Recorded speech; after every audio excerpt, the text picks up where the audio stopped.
मंच पर उपस्थित संपूर्ण विश्व में योग और आयुर्वेद के माध्यम से पूरी मानवता की सेवा करने वाले महर्षि चरक, महर्षि सुश्रुत के साक्षात अवतार पूज्य आचार्य श्री के श्री चरणों में हम संपूर्ण उत्तराखंड की ओर से कोटि कोटि नमन करते हैं, वंदन करते हैं, प्रणाम करते हैं।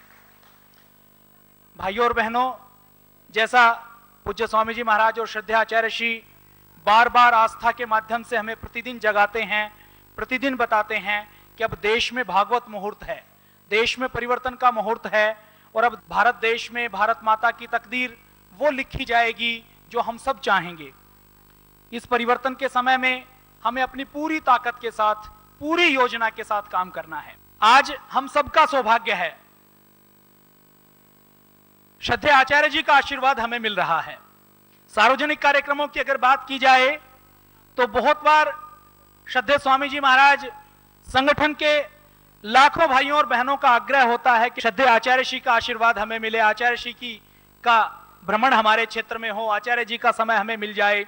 अभी सिलीगुड़ी में, कोलकाता में, गुवाहाटी में, कटक में सारे स्थानों पर बैठकें थी। किसी कारणवश पूज्य स्वामी जी महाराज का जाना संभव नहीं हो पा रहा था, तो उन सब के 100 हजार बार फोन आए कि श्रद्धेय आचार्य जी का कार्यक्रम किसी तरह बनवा दीजिए। लेकिन श्रद्धेय आचार्य जी एक नींव के पत्थर की भांति पर्दे के पीछे रहकर पूरी इन योजनाओं को संचालित करते हैं। आज अगर देश व दुनिया की हम बात करें,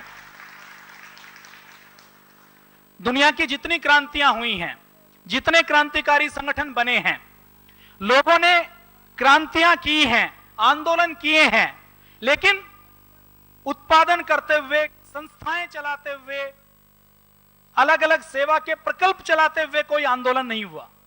पंडित राम प्रसाद बिस्मिल से लेकर चंद्रशेखर आजाद तक सब क्रांति करते थे तो सिर्फ वो क्रांतिकारी थे, वो किसी वस्तु का उत्पादन नहीं करते थे, वो संस्थाएं चलाने का काम नहीं करते थे। उनकी संस्था का एक ही काम होता था, क्रांति करना। लेकिन आपकी पतंजलि योगपीठ एकमात्र ऐसी संस्था है जो क्रांति भी करती है, आंदोलन भी करती है और डंके के चोट पर अलग अलग संस्थाएं भी चलाती है। वीरप्पन से लेकर दाऊद इब्राहिम तक ऐसा बड़े से बड़ा कोई भी आतंकवादी या अपराधी नहीं हुआ जिसको 80 नोटिस, 80 केस जिसके ऊपर एक दिन में दर्ज किए गए हों। अपनी संस्थान के ऊपर सरकार ने दुर्भावना से 80 केस एक दिन में दर्ज किए, लगातार 100 नोटिस मिलते हैं। सीबीआई से लेकर, ईडी से लेकर, इनकम टैक्स से लेकर हजारों प्रकार की जांच चलती है। लेकिन इन सब के बीच भी अगर संघर्ष करते हुए पतंजलि योगपीठ खड़ा है तो उसके पीछे केवल और केवल श्रद्धेय आचार्य जी का तप है, श्रद्धेय आचार्य जी का पुरुषार्थ है। आपने पिछले दिनों सुना होगा, देहरादून में सीबीआई के माध्यम से षड्यंत्र करके सरकार ने फर्जी पासपोर्ट का फर्जी केस दर्ज किया। तो जब सीबीआई और रा के कुछ अधिकारियों से बात हुई कि आचार्य जी को टारगेट क्यों किया गया, तो उन्होंने बताया कि युद्ध का एक नियम होता है। युद्ध का नियम यह होता है कि शत्रु पक्ष को जहां से सबसे अधिक ताकत मिलती है उस ताकत के ऊपर प्रहार करो, उस ताकत को तोड़ दो तो शत्रु टूट जाएगा। पुराने जमाने में जब युद्ध होता था तो हथियारों की रसद की सप्लाई को रोकते थे कि सप्लाई रोक दो तो किले से बाहर निकलना पड़ेगा। बहुत से हमारे राजपूतों के युद्धों को देखें तो उनकी सप्लाई लाइन को काटते थे। तो उन्होंने योजना बनाई कि आचार्य जी के ऊपर प्रहार करते हैं, आचार्य जी को हम अगर किसी प्रकार तोड़ पाए, उनको फंसा पाए, उनको डिगा पाए तो पतंजलि योगपीठ और यह आंदोलन अपने आप ढह जाएगा। ये उनकी नीति थी। इसी नीति के तहत उन्होंने षड्यंत्र करके श्रद्धेय आचार्य जी के ऊपर केस दर्ज किया। लेकिन आप सब करोड़ों लोगों का तप, पुरुषार्थ उनकी श्रद्धा, उनकी भावनाओं ने, उनकी दुआओं ने काम किया। इन सारे षड्यंत्रों के बावजूद आपका संस्थान खड़ा है और श्रद्धेय आचार्य जी अभी भी उन सारी दुष्ट ताकतों से संघर्ष कर रहे हैं, लोहा ले रहे हैं। जब तक पूज्य आचार्य जी पतंजलि योगपीठ में बैठे हैं तब तक पतंजलि योगपीठ का हाल भी बांका नहीं हो सकता।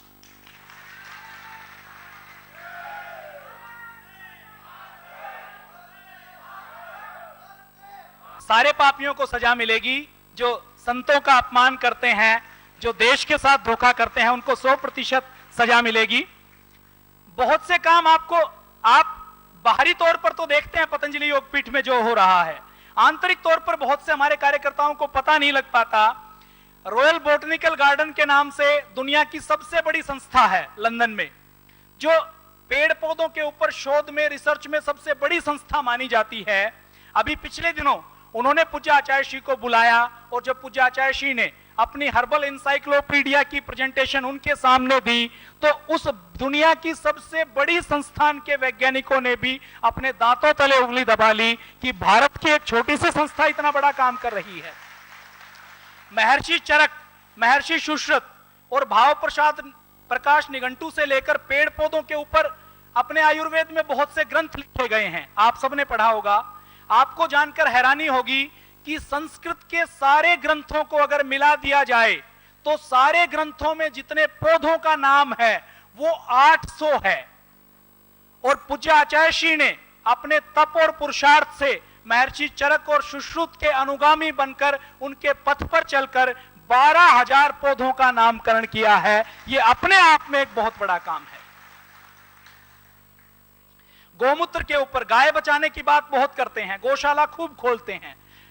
गाय तब बचेगी जब गाय की उपयोगिता समझ में आएगी। श्रद्धेय आचार्य जी ने गोमूत्र से कैंसर का इलाज क्यों होता है, तो गोमूत्र में ऐसी कौन सी चीज है जिससे कैंसर का इलाज हो सकता है, तो गोमूत्र में जो हजारों तत्व हैं उनको पृथक करने का काम, उनको अलग अलग करने का काम भी श्रद्धेय आचार्य जी के नेतृत्व में आपकी पतंजलि योगपीठ में चल रहा है।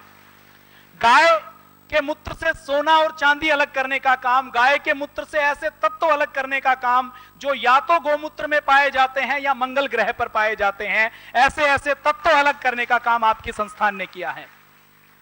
जब पूज्य आचार्य श्री की ओर देखते हैं तो पूज्य आचार्य श्री के सामान्य से शरीर में असाधारण योग्यता दिखाई देती है। आचार्य जी के साथ जब आपसे अधिक हमें रहने का अवसर मिलता है तो जब फैक्ट्री में जाते हैं और जब वो एक इंजीनियर से बात करते हैं तो एक कुशल इंजीनियर दिखाई देता है।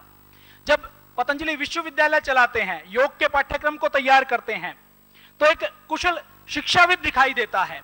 जब पतंजलि योगपीठ के 10,000 व्यक्तियों के प्रशासन की बात आती है तो उनके भीतर एक कुशल प्रशासक दिखाई देता है। जब वो किसी मरीज को देखते हैं तो उनके भीतर महर्षि चरक और सुश्रुत के दर्शन होते हैं। और जब वो पहाड़ों पर चढ़कर संजीवनी बूटी खोजते हैं तो एक ऐसे वैज्ञानिक के दर्शन होते हैं जो अपने शोध में 100% डूबा हो। जब वो आयुर्वेद का लेखन करते हैं, आयुर्वेद जिस विधा को हमने भुला दिया था उसको दुनिया के सामने लाते हैं, तो एक विद्वान लेखक के दर्शन उनके अंदर होते हैं। जब वो पतंजलि योगपीठ जैसे भवन बनाते हैं, 60-60 दिन के अंदर जंगल के अंदर योगग्राम की रचना करते हैं, तो महर्षि भगवान विश्वकर्मा के अनुगामी के दर्शन श्रद्धेय आचार्य जी के अंदर होते हैं। तो हम सबका यह सौभाग्य है कि हमें श्रद्धेय आचार्य जी का समय मिला है, आचार्य जी का मार्गदर्शन मिला है। और श्रद्धेय आचार्य जी के काम करने की शैली कितनी अद्भुत है। हजारों कामों को एक समय में एक प्रकार से कैसे मैनेज किया जाए, अगर ये सीखना हो तो श्रद्धेय आचार्य जी से सीखा जा सकता है। कोई व्यक्ति जब अपने क्षेत्र में सफल होता है तो एक दिशा में एक काम करता है, लेकिन श्रद्धेय आचार्य जी ने सैकड़ों दिशाओं में सैकड़ों बड़े काम किए हैं।